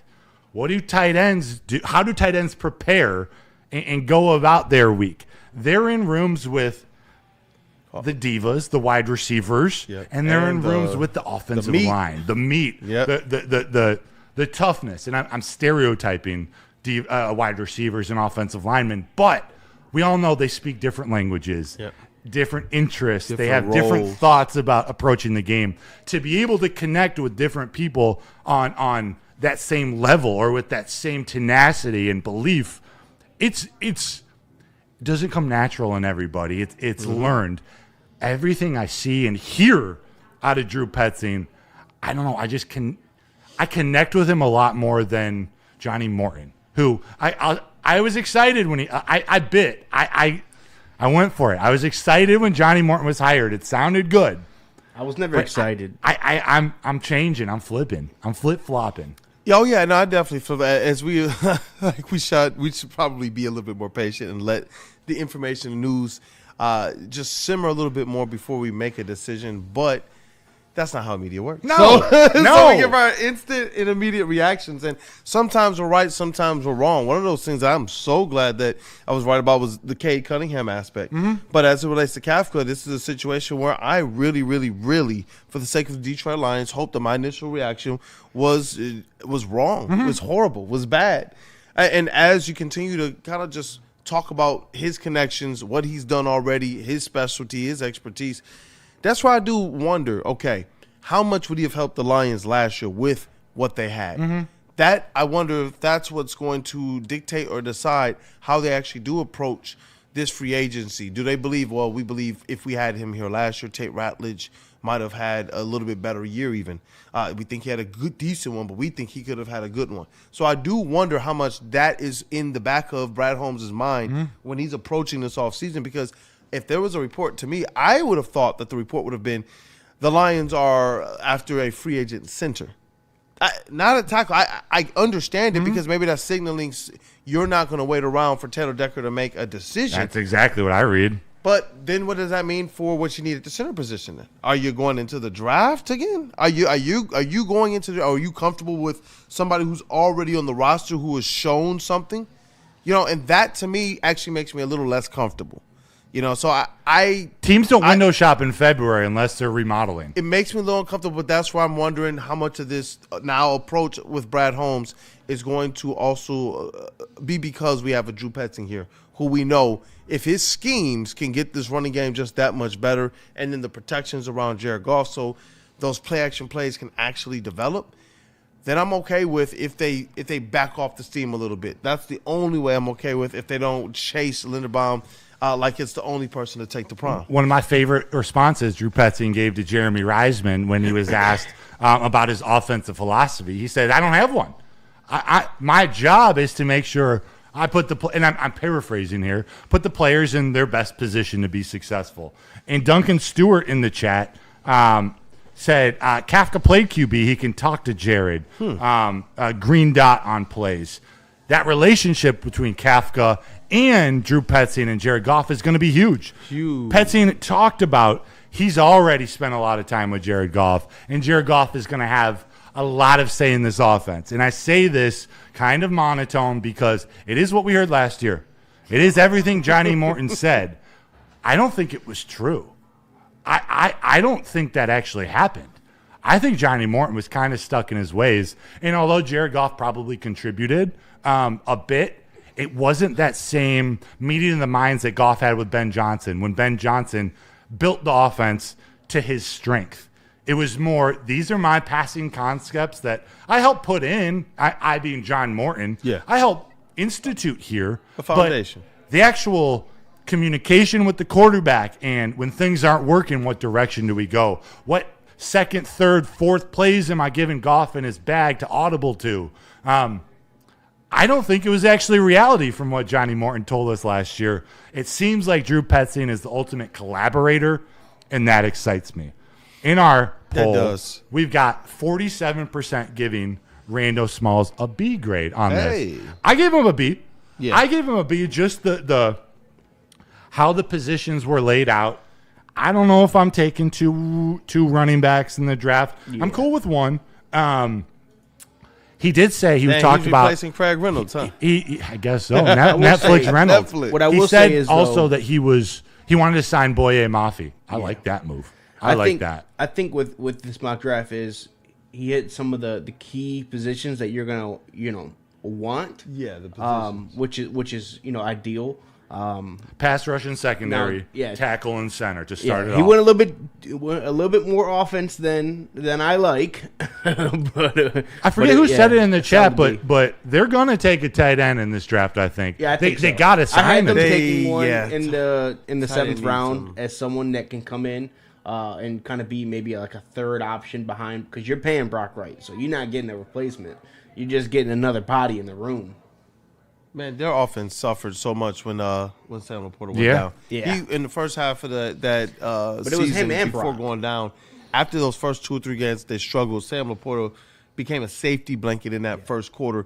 And honestly, the way we used to see our offense get going in the past, where it was Jahmyr Gibbs getting things going and Amon-Ra moving the chains on third downs, it really seemed to be Sam Laporta filling that role as the offense started to get, we thought it was going to get going. It never really quite found the stride, but injuries had something to do with that, as well as, I believe in what you're telling me.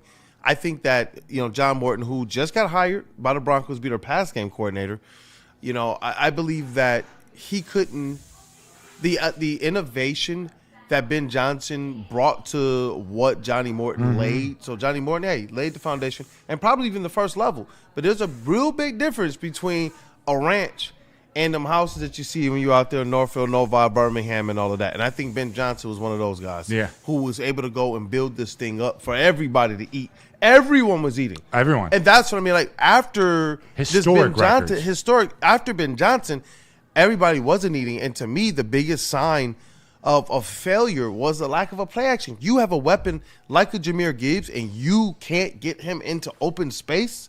We know that there's not a linebacker in this league that can stay with him. That's what they lunched on. We saw them win games offensively because they were able to match him up off that play action, and everyone even knew, oh, crap, he's going to get the ball. It doesn't matter. I want to see the Lions get back to that. I really do. If it's Drew Petzing and then, okay, because I see Crazy Clown and Chase say, hey, look, the Lions have always been known to draft centers. I understand that. But are they in a position this year where it can be a rookie under center going into next season? I don't think. I'm in the camp that I'm a no. If they want to be Super Bowl, contenders, I don't think they can afford to have a young center, because you want someone that can step in and command this offensive line. And that's something that you clearly lacked the year before. And when we say, obviously, Sam Laporta, losing him was huge, but losing Brock Wright was huge too, because those two guys help in the run game more than we can think of. Those guys block. They were good blockers. Extremely well. And losing those two and not having a tight end to turn to pass protection for any type of pass protection, any type of run blocking, that truly hurt the Lions down the stretch. Just think, if you're drafting a young center, it means you're committing to Tate Rowledge and Christian Mahogany at right and left guard. So now your entire interior is young. That wouldn't surprise me, though. If I'm drafting a young center, I want vets at the guard positions, or at least one. I want. You got to have vets. You got to. That's why I'm I don't know if you can draft a young, because then then Tate Ratledge is your right guard, which I'm cool with. Yeah. But I want a vet at center. I don't even care. He doesn't have to be, the all pro, or anything like that. But someone that is just a vet that has been in this league for a while, is serviceable, that does his job, knows how to pick up the pass rush, coming up the middle. B. Zeitler, he was the perfect signing. NFL man strength. I want guys that kind of have that to them. We see some of these players that they may have all the skill and the talent, but it may take them a couple years to really kind of get it going. I want the guy who already has it going, even if he's not, like you guys said, the all-pro or even the Pro Bowler. Along that offensive line, we've seen the Detroit Lions be able to kind of pluck those guys through the years and turn those guys into legends. And that's why I am hoping that they find that same recipe.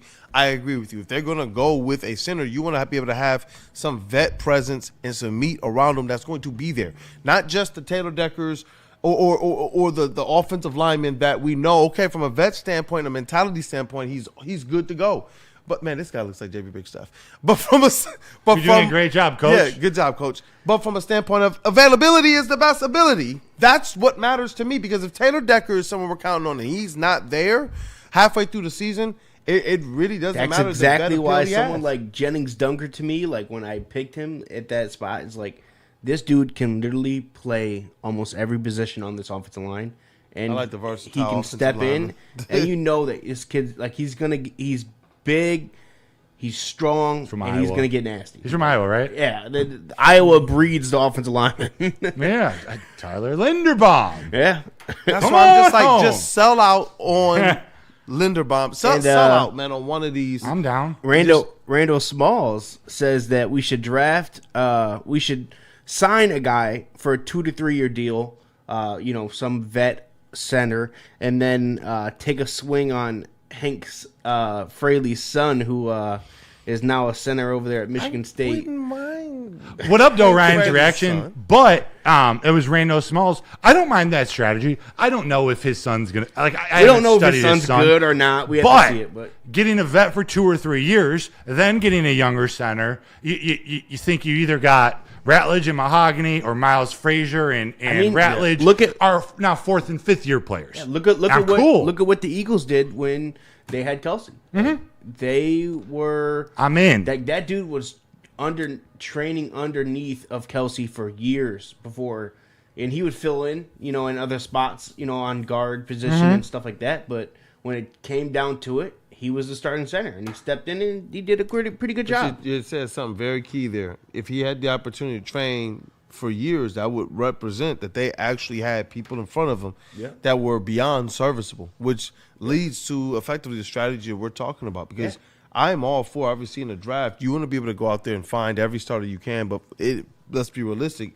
These are going to probably be depth pieces. Now, Tate Ratledge and Christian Mahogany, is it fair to say more than likely those are your starters? I think that's fair. So that's where I'm just like, I'm going to trust Brad again. You know what I am. I don't know how blind it is. We all have our own opinions. I'm going to trust his I don't have vision. blind faith. Yeah, but it's not I tell blind, you what. It's center has to be addressed. It has to, because you look at the Eagles. They won. They won the Super Bowl. They did what we want to do with the quarterback that many people oddly still rank below Jared Goff. And that's where I'm just like, goodness gracious, if we could look at a little bit of what they're doing. I get it, Brad Holmes, you've had some success some ways, but the number one thing that you all told us is that offensive line had to be great. They let it slip a little bit. They let it slip just a little bit, and it was more than just the injuries. We all knew, because I remember a couple years ago when we were talking about this, man, we knew that there were some things coming down the pipelines.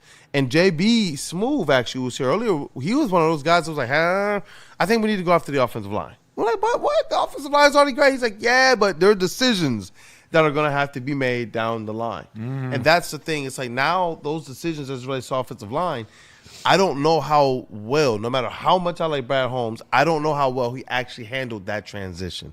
And if you don't do something to just put it back on the rails right away, that's the part of me that believes, yeah, you got to have decent seasons. You got to have cute seasons. As Sean Bleezer said, pinch your cheek, cute. But are you having Super Bowl winning seasons? The Eagles did it by going out there and punching the other team in the face with vets and health, with depth. Yeah. And that's where I'm hoping that the Lions can take at least some page out of that book. Drafted youth. They drafted your Quignons, your Cooper DeJeans, your Jalen Carter and Jordan Davis. Like you draft, but then insulate them with vets and continue just the world wasn't on top. Pump. Yeah, they're not giving those guys the 3-year contract. There's all right. Was it Milton Williams? All right, we have to lose you to. What do you end up with, the Patriots? Like some of these guys, they move on from, but they just keep rinsing and repeating. They keep making trades, gaining conditional picks. You got to follow what they're doing at least a little bit. Really, Mr. Biggs with a $2 super chat says, draft a safety in the 4th or trade a 4th for Iffy Melifonwu. Man, I like Iffy. Yeah, but I'm not trading a 4th round pick. I'm not trading a 4th for him. No. I like him. I'll give him a 6th or a 7th. I was gonna say, would you do a 5th? I'll do it for a 6th or 7th. You're not doing a 5th for Iffy? No. Maybe a 7th. No. I'm not gonna maybe pay, the 7th. I'm not gonna pay him what it takes to. It's gonna be paying him more than what a 5th rounder is worth. Number one, I'd rather take another swing at secondary or defensive line. Yeah, I'd rather just draft one and see what it is. I mean, at that point, because that's. I mean, the Lions have to think about salary and how it contains to everything they have, because it's going to end up starting to dwindle down as it is now, and having someone you can't just have someone back there that is obviously making more money than what you kind of spent. Right. It's tough, man. This is Rod Wood retires. The expectation. My assumption is that Mike Disner replaces him. He's a cap genius. He was getting a lot of attention from around the league. Yeah. Interviewing for the Mike Falcons. This is as big an offseason as I think I said that last offseason, but it got more. It got bigger. More important. They got to figure out what to do with these contracts, especially when some of the early ones don't work out like you thought. We got question marks with Ali McNeil. We got question marks with Kirby Joseph. Now decisions to be made about Jahmyr Gibbs and Jack Campbell, who are healthy and had monster seasons. Yeah, they're getting the also bag. Sam Laporte and Brian Branch, who aren't healthy and only had 4-year rookie contracts. To me, Brian Branch was the first no-brainer out of that foursome. He was the one that You're we doing all whatever thought, you can yes, to keep he's him. going to be here. Yeah, you got to And re-sign you him see no how matter injuries what. change things. Some people thought he was the best Injuries player on this change defense. He was. He was. I love Brian Branch. We got the combine coming up. But can you pay him and he's not available? Can you pay him and he's Wow, not it's even a the Brian Super Branch Bowl we've window, seen? right? It'd be different if their window was like just before the Super Bowl window. Then it's like, oh, hey, you know what? We got a year or two. And not saying that he can't come back from an Achilles injury, because he can. It is possible. It is possible to come back and look yourself. So it's a wait and see game with him. Because we saw. But are you willing to pay him before you see it? We need to see That's it the right now. thing. There's no waiting at this year, this moment, this cap space, like this offseason. There are too many needs where we can't wait. And the risk is way too high because Brian Branch is a player who deserves top of the market safety money, but his injury is career threatening. Yeah. So the risk versus reward is so massive. It changes things. With the combine you make coming that up. one wrong move, man. You could cost your window. We're going to talk so much over the next week or two, and after the combine, about 40 times. And shuttle time. Combine starts this week. For everyone that doesn't know, it starts this week. Take everything with a grain of. The numbers are important, but there are guys like Brian Branch where his numbers don't reflect the kind of football player he is. And that's how he slid to the Lions. Yes, and that's why he was place. such a great pick. He has been such a great player for the Lions. But, and this is where Mike Disner and Brad Holmes got to make a decision. He was what, a 4.5, 4.6, 4. Like his numbers weren't that great, but his instincts made up for that. Where him in pads on a football field, he's probably as fast as any DB in that draft. An Achilles injury. Can his instincts overcome that if he loses another step? He's still going to have the instincts, but can he actually get to the spot that he was at a 4.5 or a 4.6 than he is if he loses another step? It might be beneficial. I'm worried. It might be, and I get what you're talking about, but it might be beneficial for him that he hasn't been the one to actually rely on the combine speed and the combine metrics and measurements. He's very true. One of those more cerebral guys. And it sucks to see what's going on with Jaden Ivey right now, but he's a guy that we've seen rely on what? The actual speed and athleticism. So when that goes away, you are exposing a little more of the fact that the cerebral aspect, the skill set might not actually be there to overcome that. With a Brian Branch, I'm wondering if this is a situation where he was so smart, so high IQ football player. Technique was he understands excellent. where to be. Does that give him still an advantage on his way back? Because that does change a whole lot when you talk about and playing safety over corner does also help That's as well. way different. They probably move him around a lot less. Yes. It definitely gives him an advantage where as long as like it doesn't truly end his career, he's going to come back and be a good player. Yeah. But he was on the trajectory of being a great player. Yeah. One of the most elite defensive players in the league, and that's how he was going to get paid. And that's the risk. Are you paying a great player or a good player? $20 million spread across 4 years is a lot when you're talking about this team right now. And maybe you give him a prove-it deal where he has to, come back I think. and he'll be on the team, but you have to prove it to us for a year, and then boom, now you can get that contract that we wanted to give you in the first place. We just had to make sure that you are still Brian What did they do Branch. with Hutch? They gave him, 5 games, and then they laced him? Yeah, they knew. Even Kirby, Kirby's was the He day was before the banged up. draft? Yeah, he was banged up a little bit, like had some injuries, but his trajectory was insane too. But they with Hutch, so he came back from injury, played through some stuff, and then they went and got it to him. So that's why I'm just unless you're Brian Branch, and I wouldn't recommend he do this, I don't think, unless you're him or his camp and you're saying, give me 4 years at, $10 million. Give me he's worth way more than that. Tough. But I don't that's the think- only long-term contract you're going to get right now. Yeah, the Lions can't bet on him and give him top 3 safety find money that deal with that an works. Achilles If we're being injury. You honest, gotta wait there's and see. not a team in the NFL that are going to be willing to give you a long-term contract for what you are going to want it to be worth, because you don't want to, like, if you're Brian Branch and you were playing at such this elite level, you don't want to sign a contract where now you're only making $10 million a year when you could have doubled that. There'll be some weird you don't team out there like the Browns For him, or you don't somebody really who- want to sign that long-term contract. something. You'd rather do a short-term contract, and then now you get your payday. Yeah. Someone said in the chat earlier, like, let's not forget, like, any hit can end any player's career. Like, any hit could Absolutely. be the end. Yep. So it's like these guys got to get their bags. Yeah. If there's any team crazy enough to do something like that, it's kind of why I brought it up earlier. I can understand it. the Yeah, Raiders. if there's a team that's willing to do that, then absolutely. I'm not advocating for trading Brian Branch, but Yeah. a team like the Raiders, that it's a complete rebuild. This gives you the possibility of one of the brightest young stars in the league. Also, the out.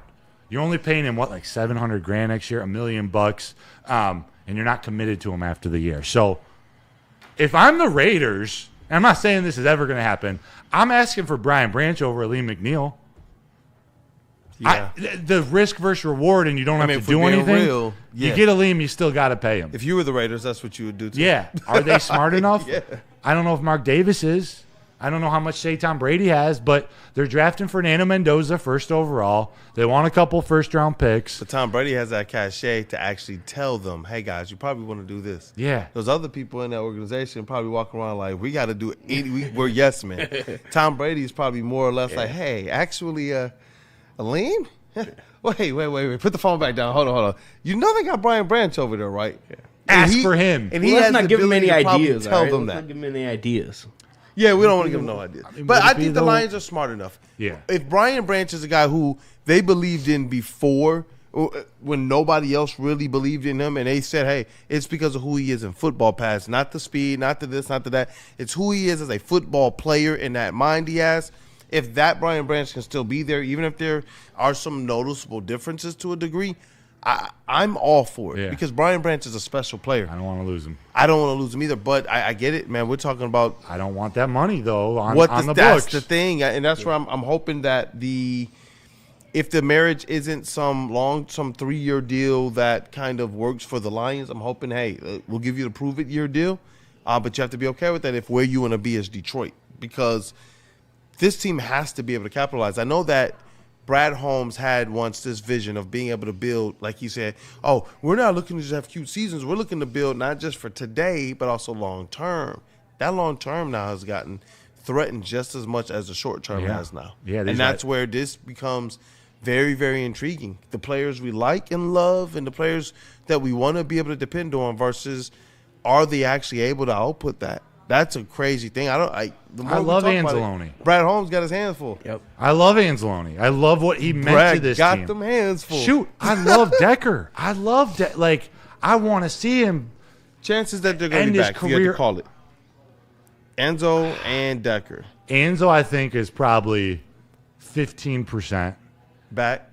back. Yeah, you think he's I gone? think he's gone because I Yeah, think he's I worth agree. more money I think he's than we gone. can give him. I think he's 100% gone. AQM, add him to that too.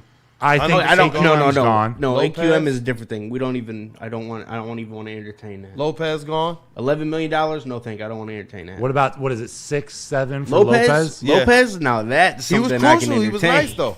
He was actually nice. He was actually nice. And that it's a He was position of nice. need. I don't And that's know. a position of need. Yes, and I like a lot of DTs, but I think 7 mil's too rich for Decker. what we need, not for like all the things that Or we need. can you now. get him for a little bit of a discount? We'll see. We'll see. We'll see. Is Decker, Decker, here? I'm probably 25%. I think He's got a lot of money and he loves football. Yeah, I think he's going to be willing to give it one more year. I think so Honestly. too. I feel like bring him in like you were gonna do with Frank. But Just here's bring the him thing. back The Lions, mid-season or end of season. what's best for the Lions I think you just is a decision now.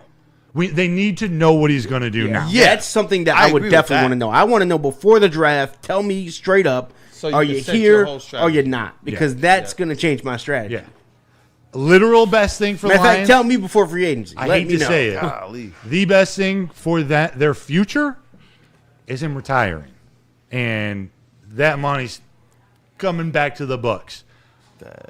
I don't know if that's the best for this season. I don't know, and I don't want to put that out there because Taylor Decker deserves better than someone like me saying that. But if I'm not going to take the slappy out of it, the smart thing The best thing is that money becoming available, and you can use it to reinforce the offensive line. But if he's going to come back and he's going to give us one more year, and he's going to give us one more year of being a good, left tackle out there, then that's pretty valuable. And it gives you time to actually, develop someone to take over his spot, like a Jennings Dunker or like someone else that you can get in the draft, during that, second round, third round, where, that could be potentially a replacement for him after that, when he does actually choose to retire. Yeah, Randall Smalls brought up again. Guys that we love, like Khalif Raymond. These are where emotionally we got to move on at some point. I love Raymond. We invested in Tesla. We did. And J-Mo. I don't think. Is he the same type of kick or punt returner that he was? Or can Dominic Lovett or insert player drafted this year do enough, with the new rules or not? Khalif Raymond has been very important to this team. But how much is it going to cost? Last question I had you guys on the way out, since we're already over. If Taylor Decker stays, are you comfortable / do you want to take a tackle in the first round? I know you're okay with the second round, but are you cool taking a top tackle even with Taylor Decker staying? Or does it change? If you know for sure he's going to stay and assume he's going to be healthy, which you can't assume. The problem with that, the problem with that, Broder, is this draft, this season, there's a lot of teams that are looking for a tackle. And we have the 17th pick, and a lot of those elite tackles that we, talk about, those guys are going to be gone. So the day one starters, those guys are going to be gone. So that's where, in the first round, I would rather go with an edge. Mm-hmm. And then if you're going to draft, someone in the second to third round, that's more, likely, especially if Taylor Decker stays, because then you can still find good linemen that may need a year. And even the next coming year, you can still find that tackle that can come in right away in the first round if that's what you choose. Yeah.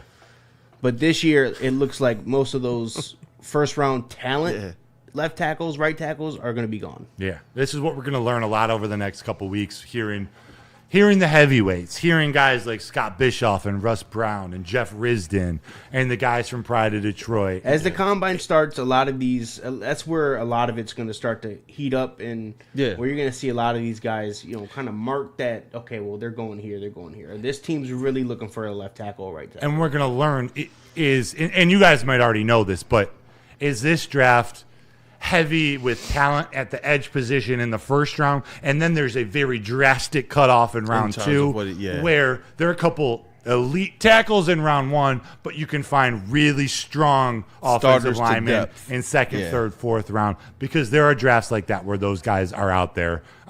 If you're confident that Taylor Decker can give you one more, you probably need more than above average. You probably need a good year out of Taylor Decker. And a good year out of Taylor Decker, though, we already know it. It's what Randall Smalls keeps insinuating. It's not going to be a full season. And that's the thing. That's where you start to think, what type of tackle help or support do you need? Is this why? If they're looking at bringing in a free agent tackle, is that what they're trying to do? Bring in a depth rotation piece for a Taylor Decker, or to also make sure that they can mitigate, make sure that if he's going to take his time, take your time, Decker. We respect you. And if he comes and, hey, we have our depth at this tackle positions, we probably have our versatility. If I'm a thinking man, a betting man, the bet is that the Lions aren't just bringing in a person that plays tackle, but that somebody that they can also kind of bounce or move around that line. Exactly. And so that's where maybe if you get Decker and you also get that free agent, maybe you do attack, not as aggressively in that first round, but at some point in that second through fourth rounds, something with that offensive line. I actually kind of like that approach a little bit, because I know they're going to give the respect to Decker. Like you said, we're not nearly as qualified enough to say that he should retire. We see some light there, but I also see if we do get 10 to 12 games out of Taylor Decker, we get him in the playoffs, and you also bring in that offensive lineman via free agency, stock up a little bit in the draft, that actually excites me a little bit. I still got to see what you're doing at center.